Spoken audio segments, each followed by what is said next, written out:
माझ्यात आणि मंजिरीमध्ये जे गैरसमज निर्माण झाले होते ते केव्हाच दूर झाले. त्या गैरसमजांमुळे मी मंजिरीला डिवोर्स देतच नाहीये. मंजिरी आईशी जे काही वागली तिथे माझा प्रॉब्लेम आहे. आणि तिथे मंजिरीच्या जागी जगातली दुसरी कुठलीही व्यक्ती असती तरी माझा हाच स्टँड असता जो आता आहे. माझ्या आईशी कोणीही असं वागू शकत नाही. प्रियाचं खरं रूप कळलं म्हणून आई आता व्हीलचेअर मधनं उठून उभी राहणार आहे का? मंजिरी तिची ही चूक दुरुस्त करू शकणार आहे का? नाही ना. संपला विषय. प्रियाला माझ्या आयुष्यातनं आता मी कायमचं हद्दपार करून टाकलंच आहे. उद्या ती मेली तर तिचं तोंड बघायला जाणार नाही. पण म्हणून माझ्यातली आणि मंजिरी मधली दरी मिटत नाही. ते शक्य नाही आता.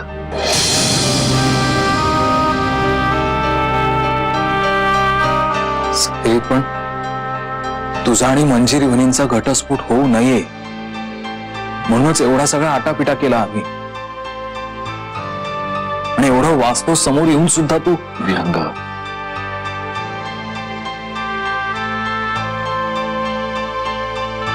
वेळ निघून गेली आता.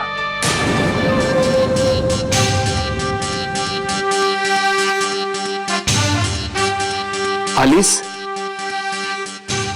मी आपल्या बाळासाठी लागणाऱ्या गोष्टींची लिस्ट तयार करत होतो. त्यात इतका रमलो होतो ना, वेळ कसा गेला कळलं सुद्धा नाही मला. मावशींची तब्येत कशी आहे?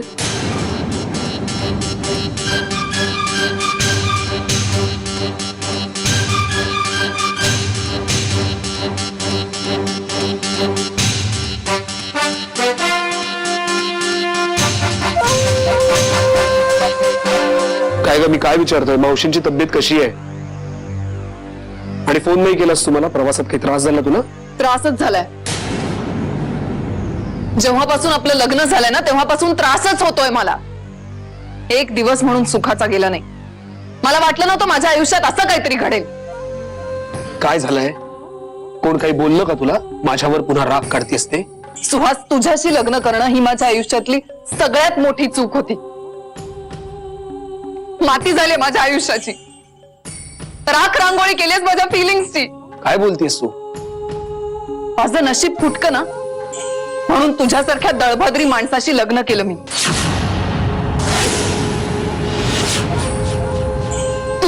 तुझं थोबाड बघायची इच्छा नाहीये माझी. समोर आलास ना तरी राग, खूप राग येतो मला. असं वाटतं तुझं तोंड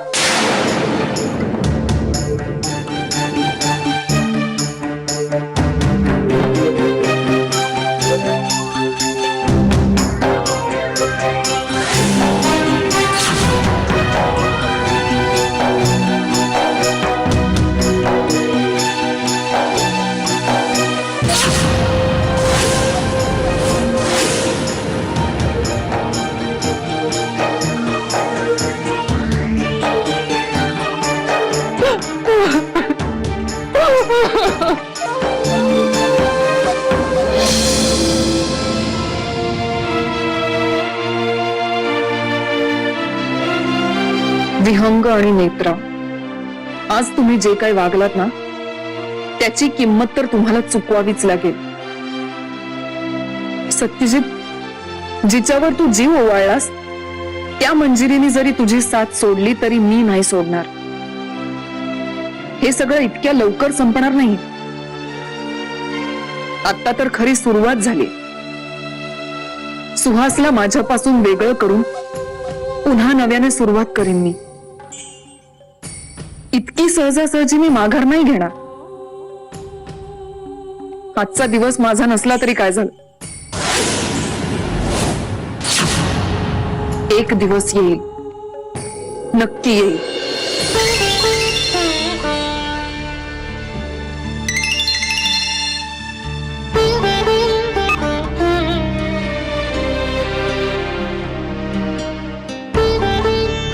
बोला.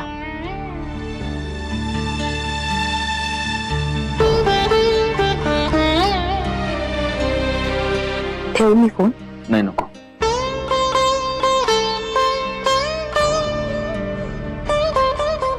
ठेवलंस?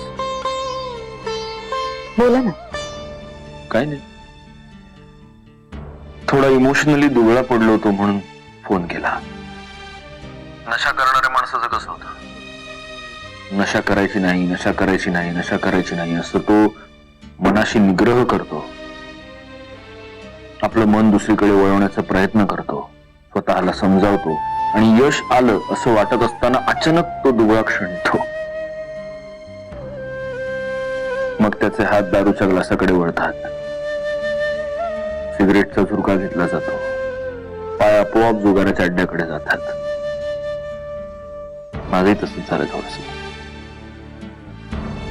मंजिरीला आता आपल्या आयुष्यात जागा नाही, तिचा आणि आपला आता काहीही संबंध नाही. तिच्याशिवाय जगण्याची सवय आता करायला हवी आणि त्याचा काहीही फरक पडता कामा नये अशी वाक्य मी सतत माझ्या मनाशी घोकत असतानाच माझा हात कधी फोनकडे गेला आणि मी तुला कधी फोन लावला माझं मलाच कळलं.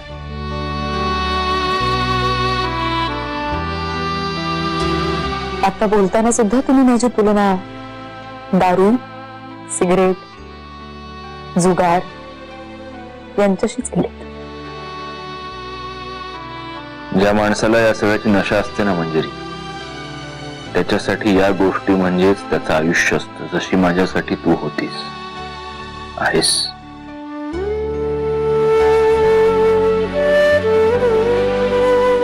तरी सुद्धा प्रतारणा केली माझ्याशी. एका अर्थी स्वतःच्या आयुष्याशीच खेळ केला नाही का? त्याचीच तर फळं बघतोय मी. सो मंजिरी, घटस्फोटानंतर काय करायचं ठरवलंय? तुझ्या आणि स्वप्नीलच्या लग्नाची पत्रिका तुझे बाबा पाठवतीलच मला, नाही का?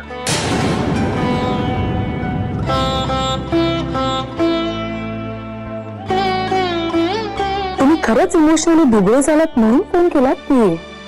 अरे ते चुकीचं बोललो का? जे घडणार आहे तेच बोलतोय. आणि स्वप्नील चांगला मुलगा आहे, तो ते सगळं आहे जे मी कधीच नव्हतो. हे बघा, हा विषय जर तुम्ही आत्ताच्या आत्ता थांबवणार नसला तर मी फोन ठेवते, ठीक आहे? का? तुला लग्न करायचं नाहीये का स्वप्नीलशी? का? तुम्हाला घाई झाली का अनघाशी लग्न करण्याची? आणि तिच्याशी लग्न केल्यानंतर सुद्धा तुमचं आणि प्रियाचं अफेअर सुरूच राहील, नाही का?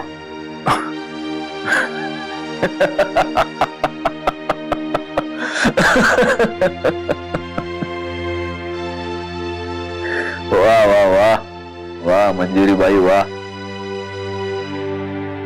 नाही म्हणजे माझ्या बरोबर राहून तू ही गोष्ट तरी नक्कीच शिकलीस. ज्याला जी भाषा कळते त्याच भाषेत त्याला उत्तर द्या. वाकड्यात आधी तुम्हीच शिरलात. हे काय शरणागतीचं पांढरं निशाण ऑलरेडी फडकवलं मी इथून. हरलो मी, सपशेल हरलो. पण कोर्टात मी असं हरणार नाही, कारण तिथे प्रश्न शुभ्राचा आहे. बघू ना. आणि तुम्ही विषय काढलाच आहात म्हणून एक गोष्ट सांगताय. सत्यजित, मला शुभ्राला तुमच्यापासून कधीच तोडायचं नव्हतं. तुम्ही चांगले वडील आहात ते कुणाच्याही आधी मी कबूल करायला तयार आहे. आणि माझ्या मुलीला तिच्या वडिलांचं प्रेम हे मिळायलाच हवं.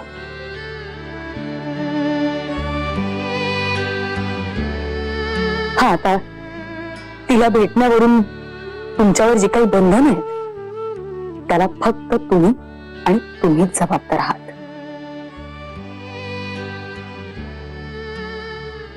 तुम्ही जर आतताईपणा केला नसतात ना तर मीच चुकलो, इथेही मीच चुकलो, सगळीकडे मीच चुकलो. काय करणार मंजिरी, एका घाणेरडं रक्त आहे ना माझ्यात. असं म्हटलंय का मी? मला असं म्हणायचंच नाहीये, कारण माझ्या मुलीमध्ये तुमचंच रक्त आहे.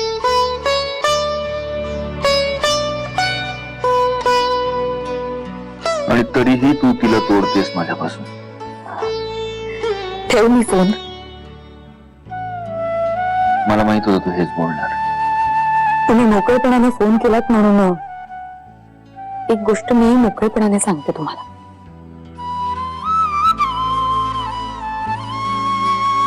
आपल्या दोघात जे काही होतं ते खरंच खूप छान होतं.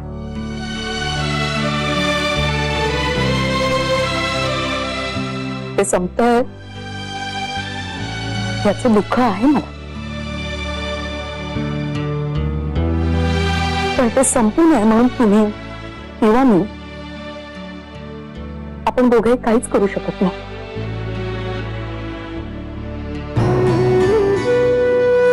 फक्त एकच सांगते, माझ्या आयुष्यात इथून पुढे असं नातं माझं कधीच कुणाशीच नाही होऊ शकणार.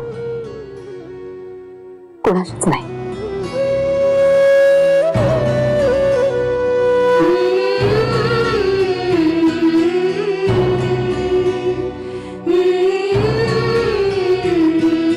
Sweet dreams. Same to.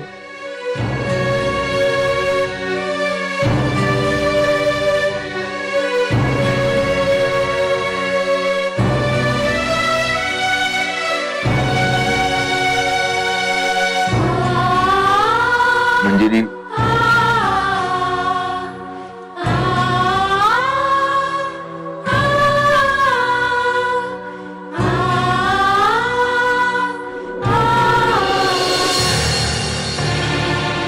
कुठे निघालीस एवढ्या रात्रीची? तुला काय करायचंय? तू तुझं काम कर ना. ए, समजतेस काय ग तू स्वतःला? हा, तुझी ही सगळी नाटकं मी सहन करतोय ना, कारण तुझ्या पोटात माझं बाळ आहे. नाहीतर केव्हाच डोकं ठिकाणावर आणलं असतं तुझं. गैरसमज गैरसमज आहे तुझा. सुहास, तुला काय वाटतं? हे बाळ तुझं आणि माझं आहे?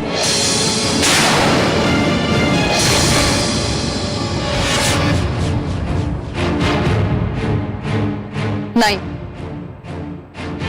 हे बाळ आपलं नाहीये. हे बाळ तर माझं आणि तुझं आणि माझं आणि सत्यजितचं आहे.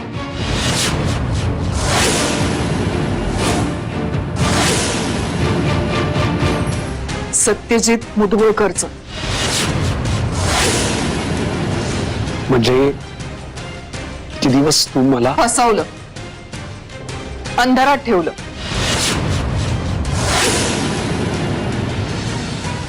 म्हणजे सत्यजितने मला खोटं सांगितलं होतं, तोच तुझ्या मागे लागला होता म्हणून?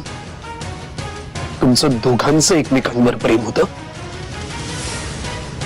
आणि माझ्याशी संसार करता करता तुझं त्याच्याबरोबर अफेअर चालू होतं? अफेअर नाही, मनापासून केलेलं खरं खुरं प्रेम, जे मी तुझ्यावर कधीच केलं नाही.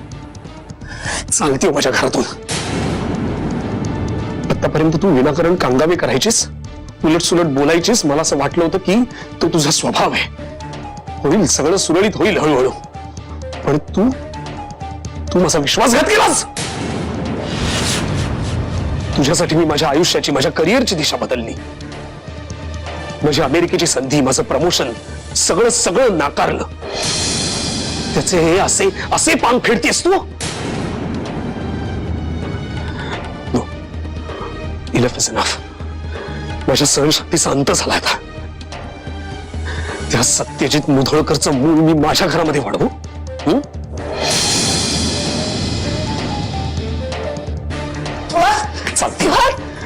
चालती हो माझ्या घरातून. एक सेकंद जरी यापुढे माझ्या नजरेसमोर राहिलीस ना, तर खरंच जीव घेईन मी तुझा. आता यापुढे तुला माझ्या या घरामध्ये आणि माझ्या आयुष्यामध्ये जरा सुद्धा स्थान नाहीये. चालती हो. Get out.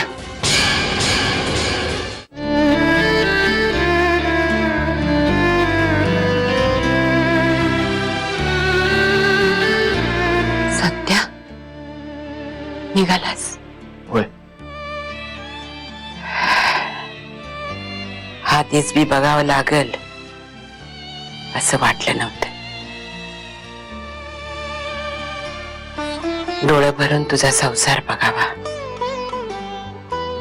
तुझ्यापेक्षा जास्त लाड तुझ्या लेकराचे करावेत असंच वाटलं होतं.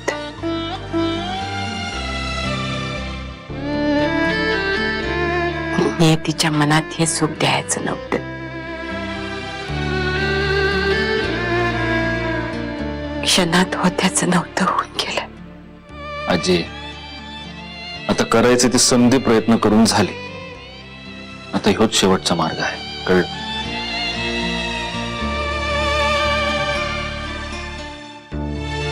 लहानपणी कोणत्या बी कामाला बाहेर निघालास की देवाकडे प्रार्थना करायची, माझ्या लेकराला यश दे.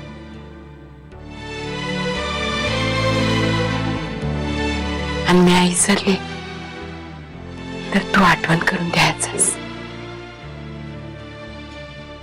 परीक्षेला जायच्या आधी न विसरता हातावर दही साखर घ्यायचास.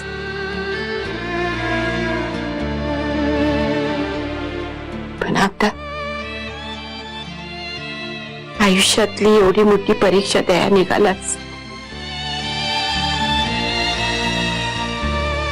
पण हातावर दही साखर घे असं मी नाही म्हणणार.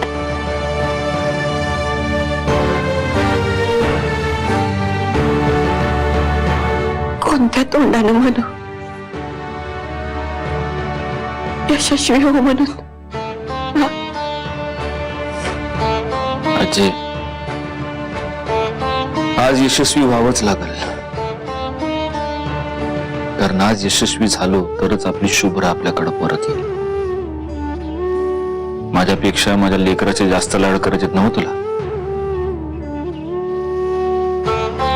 माझ खरंच प्रार्थना कर की त्या सरनाईकांच्या तावडीतून सुटून माझी लेक आपल्या घरात परत येईल.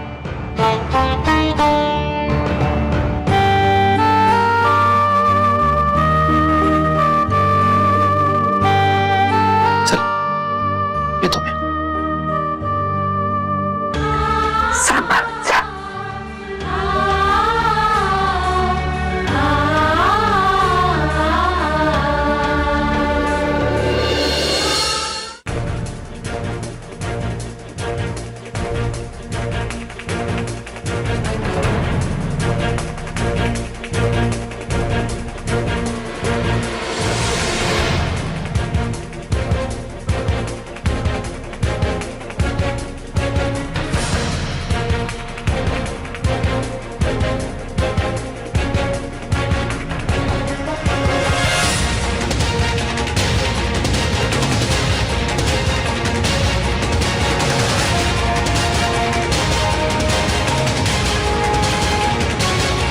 मिस्टर सत्यजित मुधोळकर आणि मिसेस मंजिरी मुधोळकर, आपण दोघांनी पारस्परिक संमतीने घटस्फोट घेण्याचा निर्णय घेतलाय.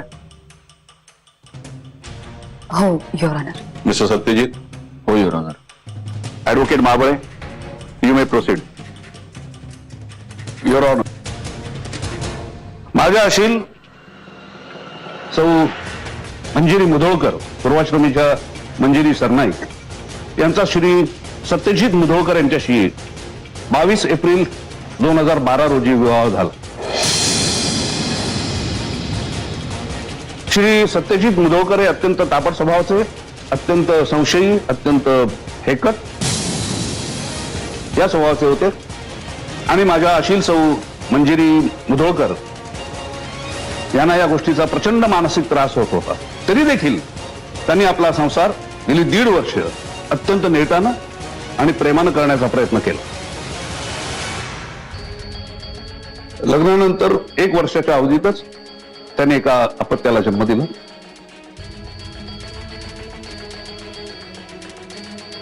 आपल्या अपत्याच्या जन्मानंतर तरी आपल्या पतीच्या स्वभावात काही सुधारणा होईल या आशेवर सौ मंजिरी मुधोळकर होत्या. पण जेव्हा त्यांना एक धक्कादायक बातमी कळली की आपले पती श्री सत्यजित मुधोळकर यांचा एका प्रिया मोहिते नावाच्या स्त्रीशी विवाहबाह्य आणि अनैतिक संबंध आहेत,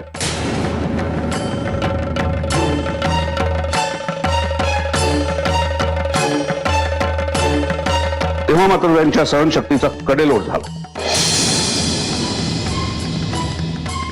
आपल्या पतीचे एका परस्त्रीशी अनैतिक संबंध आहेत हे कळल्यावर सौ मुधोळकर यांनी सत्यजित मुधोळकर यांचं घर सोडलं आणि आपले वडील श्री पृथ्वीराज सरनाईक यांच्या घरी त्या राहायला गेल्या.